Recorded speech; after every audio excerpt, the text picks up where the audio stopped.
जगातलं सर्वोत्तम ज्ञान ह्या लोकांना आहे. विद्यापीठ किती आहेत सांगा ना. तर ही शेवटची पिढी आम्ही संपवून टाकलेली आहे. त्यानंतरची जी पिढी आली ना, आमचे आई वडील, त्याने आमच्या मागे हातच धुवू लागले. शाळा शिका, पैसे कमवा, शहरात जावा. अक्षरशः मी 50 पर्यंत आलोय, मागं वळून बघतो त्यावेळी मला एवढंच आठवतो, मी पळतोय नुसता, पळतोय पळतोय पळतोय.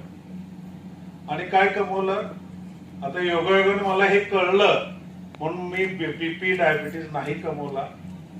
मी कमवलं जुनं सगळं साठवण्याचं कमवलं.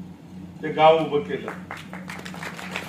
म्हणजे मर्सिडीज बेंज घ्यायची वेळ आली त्यावेळी अक्षरशः मी विहिरीत खोदल्या.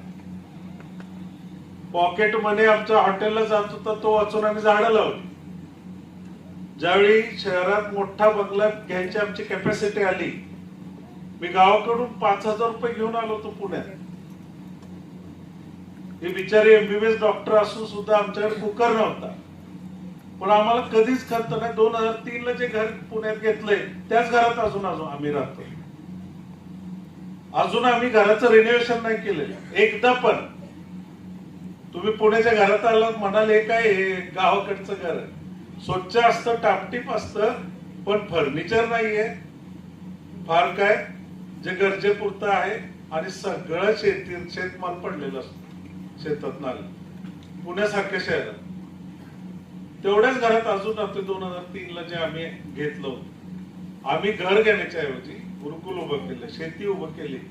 कारण मी विचार केला, मी ज्यावेळी लग्न झाल्यानंतर 3 वर्षानंतर बाळासाठी आमच्या घरचे मागे लागले, नातेवाईक लागले, त्यावेळी विचार केला मी माझ्या बाळाला काय दाखवू? फ्लॅट सिस्टीम दाखवू?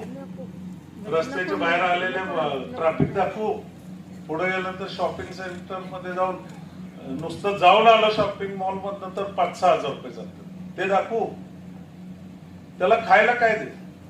त्याला झाडावर चढायला जागा नाही, त्याला विहिरीत पोहायला जागा नाही. मी लहानपणी अख्ख्या गावची विहीर पोहली होती. कुठल्या विहिरीत आम्ही उड्या मारत होतो. मी काय दाखवू काय ते? मग आम्ही ठरवलं, जोपर्यंत आमच्या गावाकडे जमीन नव्हती, आमच्या भावाभावात वाटणी येते ते 15 गुंठे जमीन शिल्लक, तेवढ्यावर मी काय करणार? म्हणून मी ठरवलं की जोपर्यंत आपण पुण्यासारख्या शहराच्या जवळपास कुठं शेतीसाठी जमीन घेत नाही तोपर्यंत आपण बाळाला जन्माला. मग 2